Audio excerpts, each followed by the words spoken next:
¿Qué es lo que, mi gente? Bienvenidos a una nueva entrega de La Industria. ¡Bravo, bravo, bravo, bravo! Vamos a ponerlo claro con el tema de los saqueos y de la protesta en Estados Unidos. Que hay mucha gente que está oscura, que no sabe lo que está pasando. Y veo mucha gente hablando muchísimas estupideces en las redes sociales. Y nosotros hoy lo vamos a poner en su puesto. Así que mire este video completo para que entienda de lo que se está tratando esto y de lo que estamos hablando. Pero primero suscríbete al canal, activa la campana de notificaciones, haz clic en me gusta en el video, comparte el video en todas tus redes sociales y no olvides en los comentarios poner tu opinión. Tú me puedes mandar donde tú quieras, decir lo que tú quieras, pero comenta. Tenemos un nuevo invitado aquí el día de hoy. Preséntese. Él ha salido en el programa, lo que pasa es que no ha salido en video. Sí. Ahora no, estamos en video ahora. Antes era audio. Pero quería felicitarte también porque ha crecido mucho el programa. Gracias. Desde la primera vez está haciendo un buen trabajo. Parece que la cuarentena te la pasaste metiendo mano, tú sabes. No se puede perder Idea tiempo. nueva. No, se puede perder en cuarentena no metió mano, no. Trabajamos duro, pues. Sí, pero ha cambiado mucho la Sí, cosa. sí. Que Dios te siga bendiciendo y siga metiendo mano. Para la gente que nos pone comentarios, tú sabes, de consejos, de qué mejorar y eso, falta un fondo que viene, faltan un sinnúmero de cosas, no es que el programa se va a quedar así, pero nada. Entonces, Al final, mira, la gente que sabe, al final, es lo que ellos quieran. eso es así. Miren cuál es el tema con los saqueos. ¿Qué es lo que yo quiero debatir con ustedes aquí? Ustedes saben el caso que pasó. A un moreno, un policía le hizo presión en el cuello mientras estaba sobre el pavimento. Por más de 8 minutos. Sí, yo leí por ahí que por más de 9. El asunto es que el tipo muere más adelante. Se llama George Floyd. George Floyd. Eso causa mucha conmoción en Estados Unidos, se generan una protesta en muchas partes del país y dentro de las protestas se han producido una serie de saqueos. Hemos sido testigos de saqueos donde, por ejemplo, a bodegueros en el Bronx le han desbaratado la bodega y prácticamente lo han hecho perderlo todo. Y quiero felicitar a Santiago Matías, que lo he visto preocupado y haciendo aportes económicos. Por ejemplo, el caso que se hizo público del dominicano en el Bronx con la bodega. Él hizo un aporte de creo que fue de $1,000 o de $1,500 y se logró hacer una recolecta por GoFundMe de más de $20,000. ¿Qué ustedes opinan de esto? O sea, realmente la gente que está participando en los saqueos, metiéndose a tiendas de Louis Vuitton y todo esto, ¿están realmente participando en protesta o están tratando de sacarle provecho a una situación de desorden? Vandalismo. Yo llamo eso vandalismo. Sacándole provecho realmente. ¿Qué tiene que ver un bodeguero americano en Nueva York? ¿Qué tiene eso que ver con la muerte de George Floyd? Puede ser un negro también. Puede ser un negro. Un mismo negro de ellos, le están robando lo suyo. Está perdiendo. Entonces, miren, yo tuve una visita, creo que lo he mencionado, estuve por Washington D.C., donde yo empecé a investigar de la historia de los negros, de la esclavitud, de Abraham Lincoln, de todo ese proceso, segregación, todo eso. Lo que pasa, yo le voy a explicar algo, lo que pasa es que en Estados Unidos no es tanto lo que pasó con George Floyd. Es lo que ha pasado toda la vida, ese abuso que han tenido, que lo han esclavizado, que lo han maltratado, que han querido separarlo, darle menos derechos. Entonces, la gente se ha calmado, pero han seguido pasando cosas, la policía, los blancos, abusando mucho de los negros. Y la gente llegó a un punto que ya no aguantó y es como la gota que derramó el vaso. No es tanto lo que pasó, sino todo lo que ha venido pasando, incluyendo lo que pasó. Ahora bien, sin duda alguna, hay gente que está aprovechándose. ¿Cómo es que usted por este rebú va a salir con una cartera de Louis Vuitton?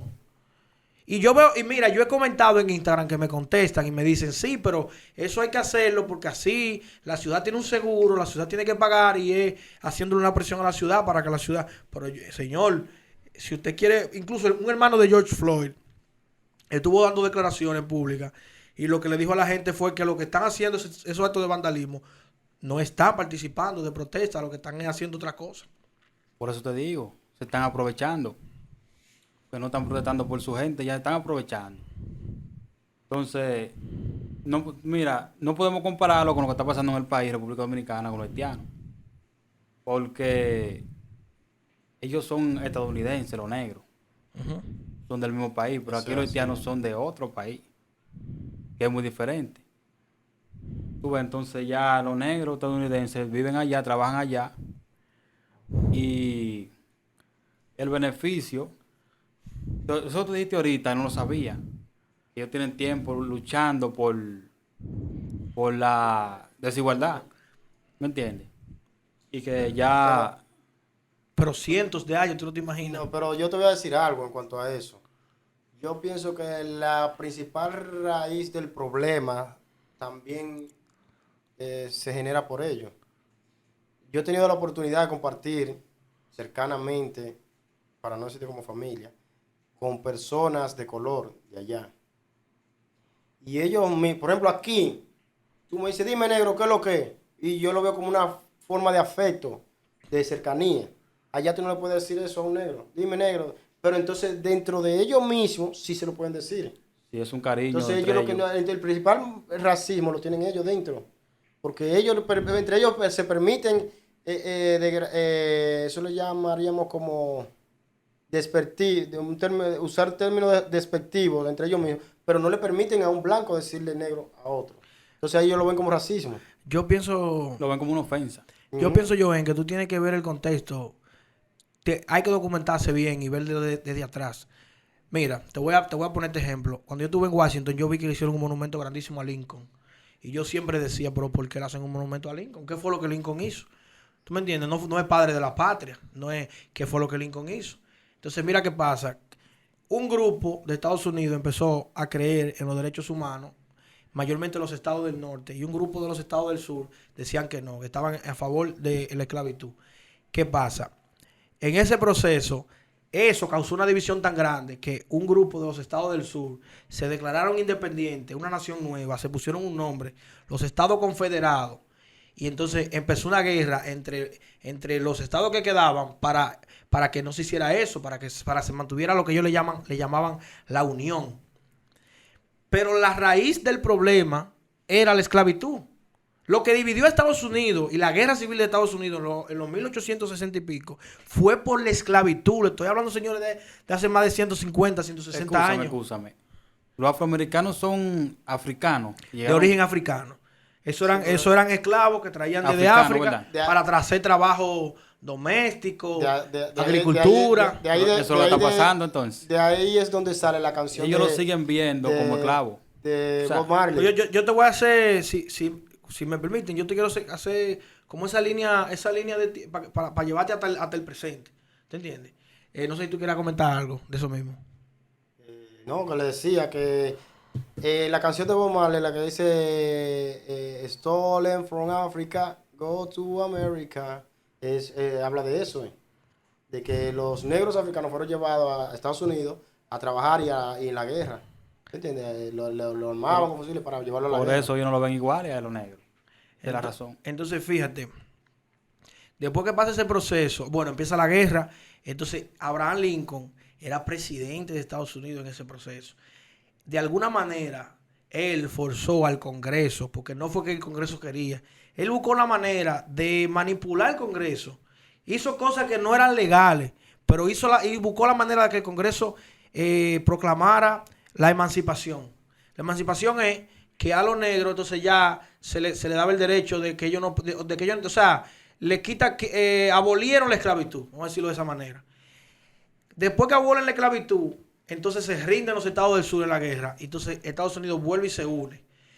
Pero la brecha era tan grande y la diferencia era tan grande que a pesar de que se abolió la esclavitud, ellos, como los estados, cada estado tiene sus leyes independientes, buscaron la manera de dejar vacíos legales para impedir que ellos votaran. Entonces había algo que se llamaba la segregación. Vamos a suponer, en este autobús no se pueden montar los blancos y los negros. Se pueden montar los blancos nada más. En esta escuela no pueden estudiar blanco y negro, pueden estudiar blanco nada más. Entonces no había esclavitud, pero había un racismo legalizado por el Estado. ¿Tú me entiendes? Y después de ese momento, de los 1860 por ahí, estamos hablando que hasta los años 60, oye, a los años 60 en estos días, todavía estaba el tema de la segregación. Por eso Martin Luther King, que luchó contra eso, se hizo muy famoso. ¿Tú me entiendes? Entonces, por eso es que un negro hoy en día no quiere que un blanco le diga negro. Ya yo creo que tú lo entiendes más. Porque es que hay un sentimiento de abuso. Y después que se quita la segregación, entonces sigue el racismo. Ya no es legal, no es legalizado, no es en las instituciones públicas, pero sigue presente. ¿Tú me entiendes? Y es bien triste porque a estas alturas del juego, a pleno 2020, que todavía personas estén con ese sentimiento, es algo penoso. Entonces viene y gana Donald Trump. que trae como ese Dice sentimiento también, de la supremacía blanca, ¿tú me entiendes? Eso es terrible. bueno, Entonces, eso es lo que pasa, ¿tú me entiendes? Entonces no tenían derecho al voto. No, y dependiendo. no, en el, algún el estado. negro no O sea, era nadie, el negro simplemente era una mula de Ellos trabajo. vinieron de Ya. África, se quedaron, ya lo declararon que no eran esclavos, ¿verdad? Pero no eran ciudadanos, Digamos que sí eran ciudadanos, pero que tenían demasiado... sin derecho a sin- nada. y oye, se inventaban vacíos legales que no era que... ellos supuestamente tenían el derecho, pero había una cláusula que tenía una condición que como ellos no cumplían con esa condición, ellos no podían votar. Se le inventaban una cláusula, pero que los blancos sí cumplían con ella. ¿Tú me entiendes? Entonces se agarraban de que era la ley. Mira, hay una película que se llama 12 años de esclavitud, 12 Years Slave, que ustedes tienen que ver esa película. En esa película, mientras había esclavitud en Estados del Sur y en lo del norte no, a un hombre libre lo secuestran y se lo llevan a ser esclavo para otro sitio. El hombre dura 12 años teniendo su familia, su casa y todo, donde él vivía, pero siendo esclavo en otro sitio y pasando de yo todo. pensé que yo la vi. Esa película creo que ganó el Oscar. Deben verla. Entonces, yo estoy de acuerdo con ese sentimiento que tienen los afroamericanos. Apoyo que se siga luchando por esa libertad, que es una libertad la que existe, una libertad entre comillas, pero no estoy de acuerdo con los saqueos. Y entiendo de que eso es un abuso. Y usted, como usuario, tiene que tener dos dedos de frente y saber que usted no puede apoyar esa vagabundería. Porque no es a usted que le están saqueando los negocios. No es a usted que le están quitando todo lo que usted ha trabajado por toda su vida. Entonces usted tal vez no está siendo objetivo. Por ejemplo, que ellos quieren dar, con eso no lo están haciendo bien. Yo pienso que no. Pero nada, yo quiero que tú dejes en los comentarios qué tú opinas. ¿Estás de acuerdo o no estás de acuerdo? Recuerda suscribirte, activar la campana de notificaciones, hacer clic en me gusta, dejar tu comentario y compartir el video en todas tus redes sociales. Que es lo que tú dices. Nos fuimos. Esta es la industria.